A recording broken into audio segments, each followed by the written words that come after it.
자, 3단원 네 번째, 3단원 문학으로 그리는 쌈 네 번째 시간. 반통의 물이라는 나이덕의 수필. 반통의 물이 상징하는 게 뭔지 생각해보고, 자, 문학은 우리 네 가지 서정갈래, 서사갈래, 극갈래, 교술갈래 이렇게 문학을 하위 갈래로 나눌 수 있어. 우리는 그 중에 네 번째 교술갈래에 대해서 배우는 거지. 교술갈래. 교술갈래는 지금 반통의 물과 같은 수필을 떠올리면 돼. 수필, 교술갈래. 자, 교술갈래가 뭔지 먼저 좀 알고 가자. 교술갈래는 작가가 경험하고 생각한 내용, 그로부터 얻은 깨달음, 통찰을 글로 표현한 문학갈래야. 형식과 표현이 자유로워 아주 중요하겠지? 교술갈래는 형식이 없어 자유로워. 작가의 개인적인 체험이나 생각, 정서를 직접 드러내. 그래서 굉장히 개성적이야. 작가의 개성과 가치관이 잘 드러나. 그리고 작가가 자신의 이야기를 직접 전달해. 서정갈래에서는 화자를 설정한다거나 서사갈래에서는 서술자를 내세우잖아. 그런데 교술갈래는 작가가 직접 이야기해. 교술갈래에는 설, 기 이런 한문문학이 있고 편지, 일기, 기행문, 수필 이러한 갈래가 있어. 그 다음에 우리 이제 중요한 거. 이 수필의 특징 얘는 별표 100개. 자, 지금 여기 교술갈래 수필 중요해. 자, 수필의 특징 한번 보자. 자기 고백적. 아까 말했지? 글쓴이의 생각과 정서가 아주 솔직하게 드러나. 사실적. 실제 있었던 일이다. 소설처럼 허구화된 이야기 아니야. 개성적. 글쓴이의 가치관이나 인생관, 관심, 취향, 문체, 표현 등의 개성이 잘 드러나. 비전문적, 전문적인 작가가 아니더라도 누구나 쓸 수 있어. 그리고 다양한 소재. 자, 소재가 굉장히 다양해. 글쓴이 주변의 모든 것들이 다 소재가 될 수 있어. 형식도 자유로워. 형식 없어. 일정한 형식의 제한을 받지 않고 비교적 자유롭게 표현한다. 자, 여기 쌤이 무자비 개소주라고 써놨는데 너희가 중학교 때 이미 수필의 특징을 다 배우긴 했어. 무자비 개소주. 무형식이야. 수필은 무형식이야. 형식이 없어. 자기 고백적이야. 비전문적이야. 그치? 아까 전문적인 작가가 아니더라도 누구나 쓸 수 있다 그랬지? 개성적이야. 수필은 굉장히 개성이 잘 드러나. 글쓴이의 가치관이 잘 드러나. 소재가 아주 다양해. 주제도 마찬가지고. 자, 수필 하면은 무자비 개소주. 기억하자. 수필의 특징이 한 문제 시험에 되게 잘 나와. 꼭 알아야 돼. 이거 무시하면 안 돼. 아주 중요. 자, 이제 드디어 우리는 반통의 물이라는 작품을 보자. 반통의 물. 현대수필이야, 현대수필, 경수필. 수필은 얘들아 크게 두 개, 경수필과 중수필로 나누지. 가벼울 경, 무거울 중. 너희가 생각하는 그런 수필은 거의 경수필, 가벼운 이야기. 중수필은 신문에 연재되는 그런 칼럼이라든가 사설 같은 게 중수필이야. 약간 논설문 같은 거. 자, 이 작품은 밭을 가꾸면서 얻은 깨달음에 대해서 쓴 거야. 자, 특징이 농사를 짓는 자신의 체험이 나올 거야. 그리고 깨달음이 나올 거야. 체험이 세 가지가 나올 거야. 세 가지 경험을 통해서 세 가지 깨달음을 보여줄 거야. 그 세 가지 체험이 나열될 거야. 병렬식으로. 병렬식 구성이야. 밭을 읽으면서 느낀 점을 짤막한 이야기들, 여기 써있구나. 짤막한 이야기들을 병렬적으로 나열했다는 거. 자, 하나, 둘, 셋 이렇게 병렬식으로 구성했어. 나열했어. 자, 가보자. 나희덕의 작품 반통의 물. 나희덕이라는 시인은 시인으로도 더 많이 알려져 있는데 나희덕이라는 시인은 주로 자연을 사랑하는 마음을 좀 표현한 시들이 많아. 따뜻한 시들이 많아. 제목이 반통의 물이다. 이 반통의 물은 한마디로 생명을 사랑하는 마음, 농부의 사랑, 정성을 비유한 표현이야. 농작물을 키우기 위한 농부의 사랑, 정성. 사랑, 정성을 비유한 말. 생명을 사랑하는 마음을 비유한 말이야. 자, 바로 가볼게요. 처음에는 이제 경험, 아까 말했잖아. 이 체험. 이 체험이 세 가지 나올 거야. 이 체험을 통해서 지금 우린 첫 번째 체험, 경험을 볼 건데 이 경험을 통해서 깨달음. 이런 구조야. 첫 번째 경험을 통해서 무엇을 깨달았는지 찾으면 돼. 보자. 좀 넉넉히 넣어요, 넉넉히. 당근씨를 막 뿌리려는 남편에게 나는 몇 번이나 말했다. 다른 씨앗들은 한번 키워보았기 때문에 감을 잡을 수 있겠는데 부추씨와 내용 일치 문제 조심하고 부추씨와 당근씨는 올해 처음이래. 처음 뿌리는 것이라 대중이 서지 않았던 것이다. 대중, 어휘 문제, 어휘 좀 체크해. 대중. 어휘는 옆에다 나온다. 이런 거 체크. 대강 어림잡아 헤아림. 대중이 서지 않았던 것이다. 게다가 아까부터 밭 주변을 종종거리는 참새 소노머리가 어쩐지 마음에 걸린다. 밭에 뿌린 씨를 새들이 다 먹었었나 봐, 작년에. 그 기억 때문에. 작년에도 너무 얕게 씨를 뿌려서 낭패, 어휘 문제, 대중, 낭패를 봤대. 여기 계획한 일이 실패로 돌아가거나 기대에 어긋나 매우 딱하게 됨. 낭패를 본 적이 있기 때문이다. 씨 뿌린 지 2주일이 넘도록 싹이 나오지 않아. 웬일인가 했더니 새들이 와서 잘 잡숫고 간 뒤였다. 그제야 농부들이 씨를 뿌릴 때도 적어도 3알 이상씩 심는 뜻을 알 것 같았다. 왜? 그 이유가 뭐야? 밑에. 왜 적어도 3알 이상씩 3알 이상씩 심었대? 하나는 새를 위해, 하나는 벌레를 위해, 그리고 하나는 사람을 위해. 이렇게 심었대. 대꾸법도 있고. 자, 새를 위해서, 벌레를 위해서, 그리고 사람을 위해서. 넉넉한 마음을 보여주는 거다.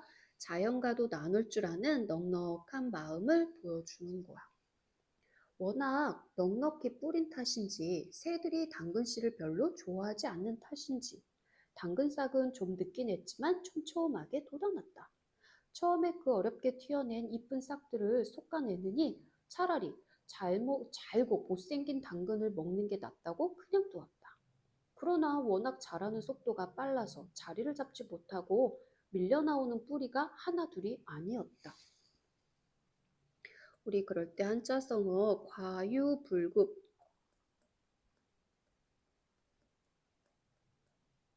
지나친 건 부족한 것만 못해. 너무 많아. 너무 많은 것도 좋지 않아. 과유불급. 이러다가 당근 전체가 제대로 자랄 수 없을 것 같았다. 그치, 당근 싹이 너무 촘촘하게 돋아나면 영양 섭취를 제대로 할 수 없잖아. 그것을 보면서 자, 이제 완전 중요한 거는 요 색깔로 한다. 아주 중요. 이거야, 이거. 식물에게는 적절한 거리, 적절한 거리라는 것이 매우 중요하다는 생각이 들었다. 깨달은 거야, 글쓴이의 깨달음. 아, 지금 첫 번째 경험 통해서 당근이 자랄 수 있도록 솎아준 일 말이야. 그 첫 번째 경험을 통해서 뭘 깨달았어? 적절한 거리가 중요해. 식물에게는 적절한 거리가 중요해. 이거를 깨달았대. 적절한 거리의 중요성. 사람과 사람 사이에서도 마찬가지다. 유추. 비유법 중에 하나야. 유추의 설명 방법. 사람과 사람 사이에서도 지켜야 할 최소한의 거리가 깨졌을 때 폭력과 환멸, 어휘 문제, 환멸, 꿈이나 기대나 환상이 깨어짐 또는 그때 느끼는 괴롭고도 속절없는 마음, 환멸이 생겨나는 것처럼 좁은 땅에 서로 머리를 디밀며 얽혀있는 그 붉은 뿌리들에게서도 어떤 아우성, 너무 좁아, 적절한 거리 유지하고 싶어 라는 그런 아우성이 들려오는 것 같았다. 내가 그들을 돕는 길은 갈 때마다 조금씩 솎아주어서 그 아우성을 중재, 어휘 문제의 중재화해시키는 일이었다. 농사를 배운다는 것은 바로 그들의 적절한 거리를 익히는 과정이 아닐까? 서리법 있고. 중요, 농사를 배운다는 것은 여기 중요, 완전 중요. 자, 적절한 거리, 적절한 거리의 중요성. 당근씨를 뿌리면서 얻은 깨달음이야. 첫 번째 체험을 통해서 깨달은 거. 작가가 경험에서 얻은 깨달음 첫 번째, 적절한 거리가 중요해. 별표 완전 중요.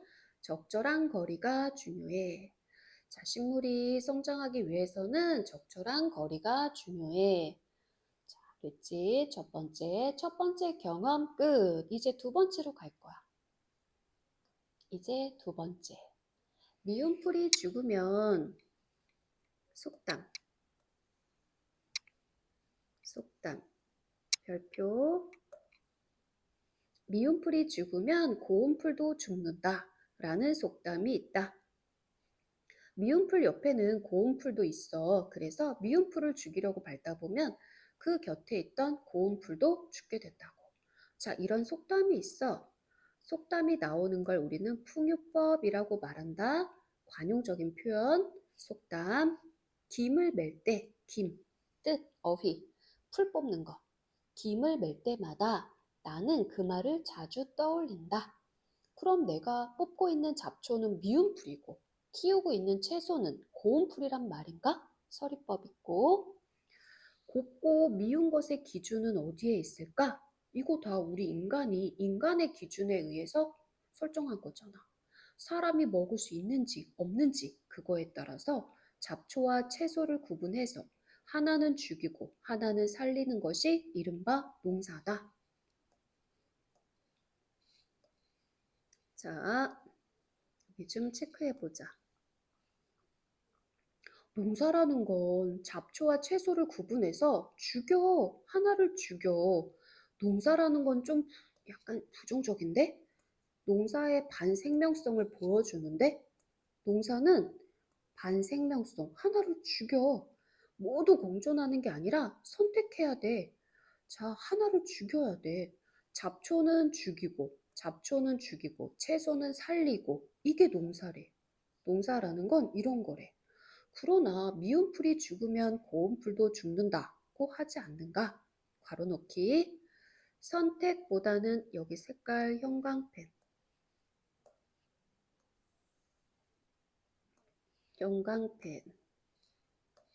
자, 다시.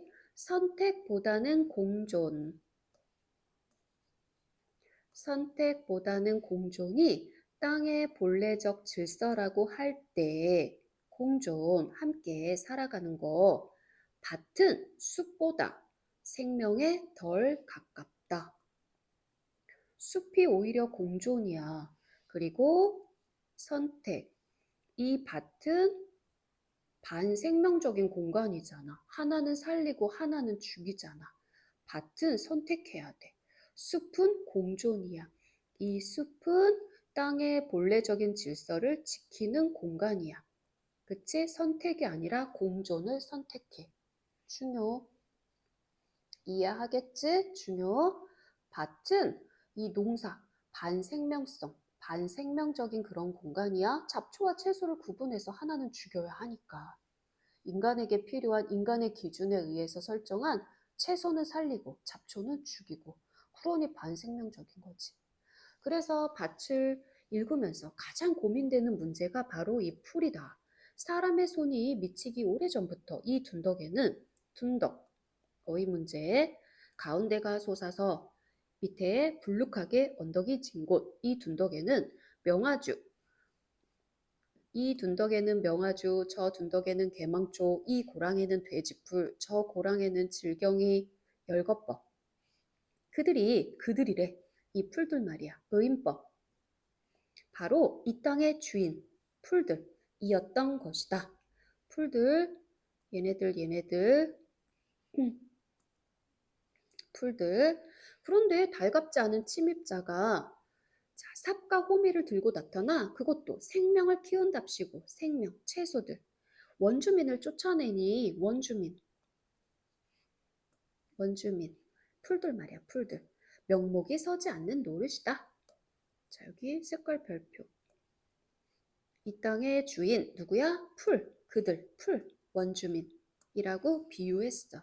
이 대목 다 비유. 그 다음에 침입자, 우리 인간들, 생명. 다른 색깔로 할까? 생명, 채소 말이야. 자, 명목이 서지 않는 노릇이다. 우리 속담 굴러온 돌이 박힌 돌 빼는 격이라고. 주객전도, 회빈작주. 여기 써놨으니까 체크해놓고. 자, 한자성어랑 주객전도. 주체와 객체가 전도됐어. 주인과 손님이 바뀌었어. 됐지? 할 수 있지? 은유법도 쓰였고. 의인법, 은유법. 이런 거 다 은유법. 침입자래. 이 땅의 주인이래. 다 은유법. 이쪽은 다 비유. 중요. 여기 비유한 것들 다 중요. 그렇다고 풀을 그냥 두면 뿌려놓은 채소들이 자라지 못하게 되니 어느 정도는 뽑아주어야 한다. 이런 안절부절 덕분에 진퇴양난, 진퇴유곡 이러지도 저러지도 못하는 거. 우리 밭에는 채소가 반이고 잡초가 반이다. 변명 같지만 다른 밭보다 우리 밭에 풀이 무성한 것은 게으름 때문만은 아니다. 풀을 죽이지 않으려는 생명 존중 의식 때문이라는 거잖아. 만일 그렇다 해도 게으름이 농부의 악덕은 아닌 것이다. 자, 이제 두 번째. 김을 매면서 얻은 깨달음이야. 두 번째. 자, 두 번째는 어떤 경험? 김매기. 김을 매면서 깨달은 경험. 뭐야? 선택보다는 공존이 땅의 본래적 질서야. 이거. 두 번째 경험 통해서 사람이 잡초와 채소를 구분해서 죽이고 살리는 거. 선택보다는 공존이 땅의 본래적 질서라는 걸 깨달았어. 이게 두 번째 경험이야. 두 번째 경험을 통해서 얻은 깨달음. 자, 이제 세 번째. 밭 바로 옆에는 우물이나 수도가 없다. 조금 걸어가야 그 마을 사람들에게 농수를 공급하는 수로가 있는데 호수나 관으로 연결하기에는 거리가 제법 된다. 또 그러기에는 작은 밭에 너무 수선스러운 일인 것 같아서 그냥 물을 한 통 한 통 길어다 주었다. 푸성기들을 키우는 것은 물이 아니라 농부의 발소리. 중요. 농부의 발소리. 자, 중요합니다. 농부의 발소리. 자, 농부의 발소리라는 말이 그냥 나온 게 아닌가 보다. 은유법도 있고. 농부의 발소리가 의미하는 게 뭐야? 잠시만. 농부의 발소리는 관심, 애정, 농부의 발소리에 담긴 사랑과 정성. 농작물, 물을 주기 위해서 들판을 오가는 그 농부의 발소리. 거기에는 농부의 사랑, 정성, 관심, 애정이 담긴 거지. 중요, 은유법 쓰였고, 우리 밭을 흡족하게 적시려면 수로까지 적어도 10번은 왕복을 해야 하니 그것도 만만치 않은 노릇이었다. 물통을 들고 걸을 때마다 생각나는 사람이 있다. 자, 이제 세 번째 경험 이야기할 거야. 우리 집에서 가까운 텃밭을 일구시는 어떤 할아버지 얘기야. 어떤 할아버지. 어떤 할아버지인데 물을 주러 가시는 그 모습을 몇 번 본 적이 있다. 그 할아버지는 몸 반쪽이 마비되어 걷는 게 그리 자유롭지 못하다. 성한 한쪽 팔로 물통을 들고 걸어가시는 모습은 여기 별표. 거의 몸부림에 가까우면서도 이상한 몸부림. 근데 평화 같은 것을 느낀대. 역설적이지? 역설법. 몸부림에 가까우면서도 평화 같은 것을 느끼게 한다. 역설.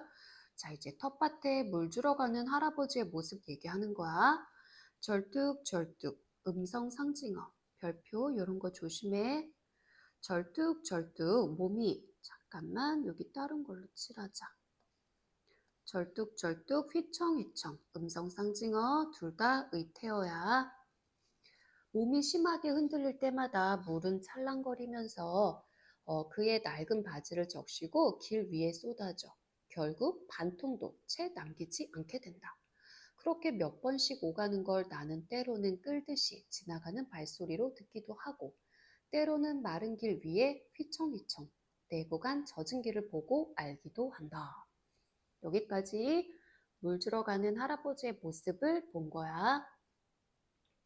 그 젖은 길은 이내 말라버리곤 했지만 나는 여기 별표. 나는 그 길보다 더 아름답고 빛나는 길을 별로 보지 못했다. 자, 생명을 사랑하는 할아버지의 소중한 마음이 느껴진다는 거지. 생명에 대한 사랑이 느껴지는 거잖아. 그리고 어느 날부터인가 나 역시 나 또한 그 밭의 채소들처럼 할아버지의 발소리를 기다리게 되었다. 직유법도 있고 비유.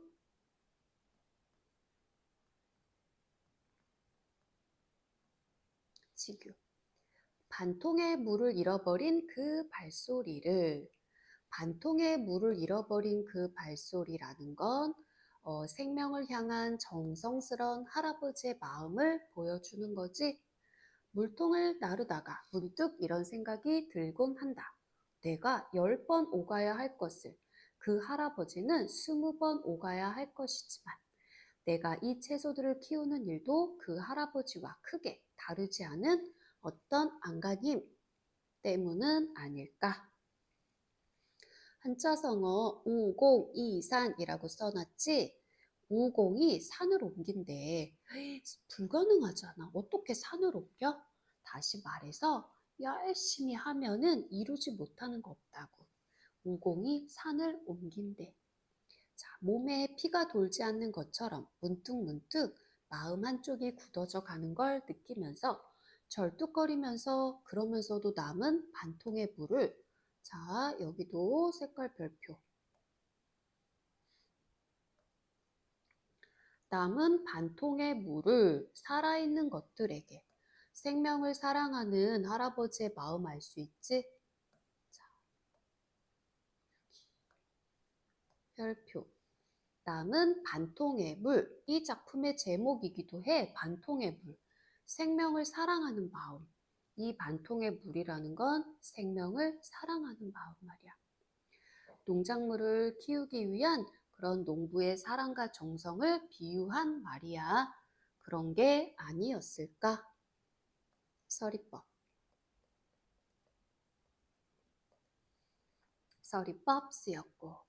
자, 세 번째 작가가 경험에서 얻은 깨달음. 세 번째 경험은 할아버지가 채소에 물 주는 것을 본 일이다. 근데 할아버지가 채소에 물 주는 일을 본 이 경험을 통해서 뭘 깨달았어? 생명을 소중히 여기는 마음. 생명을 소중히 여기는 마음을 깨달은 거지. 이렇게 세 가지 경험. 첫 번째, 당근이 잘 자랄 수 있도록 솎아준 일. 두 번째, 밭에 난 잡초를 뽑지 않아서 막 밭에 풀이 무성해졌어. 세 번째, 할아버지 본 일. 이 세 가지 경험을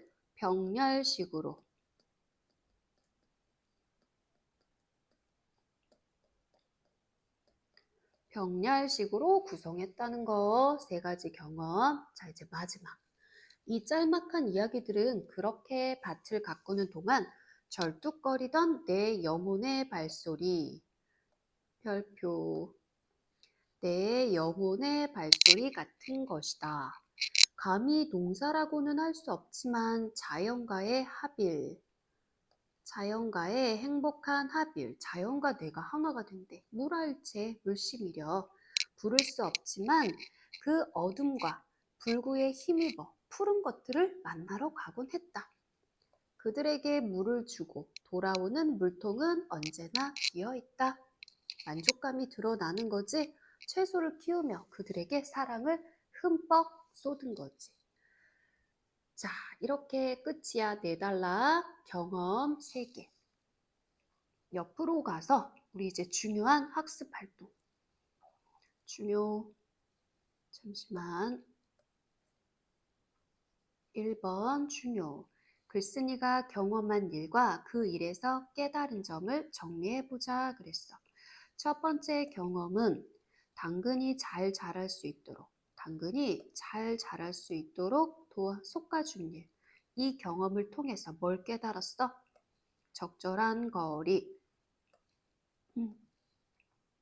적절한 거리가 중요해. 식물들 사이에서도 적절한 거리가 필요해. 이걸 깨달은 거야. 두 번째 경험. 잡초를 뽑지 않아서 막 풀이 무성해진 거. 그 경험을 통해서 선택보다는 공존이 땅의 본래적 질서야. 적절한 거리가 필요해. 세 번째, 할아버지를 그 본 일 통해서 생명을 소중히 여기는 마음을 깨달았어. 2번 별표. 이 수필에서 알 수 있는 글쓴이의 삶의 태도를 말해보자. 아마도 이 글쓴이는 사람들 사이와 같은 그런 적절한 거리가 필요하고 식물들 사이에도. 그리고 선택보다는 공존이 땅의 본래적 질서라고 느끼고 생명을 소중히 여기는 마음이 있을 것 같아. 이런 깨달음으로 보아 글쓴이는 별표. 작은 생명이라도 사랑하고 소중히 여기는 생명 존중 사상을 지녔다고 볼 수 있다. 가능하지? 그 다음에 1번. 수필의 갈래적 특성 파악해보자. 우리 아까 앞에서 살폈지만 밭을 일구는 과정에서 가치 있는 경험, 그리고 자신의 경험을 떠올리고 그 경험을 성찰함으로써 깨달음을 얻어 경험과 경험에서 얻은 깨달음을 진솔하게 글로 표현했어. 다시 말해서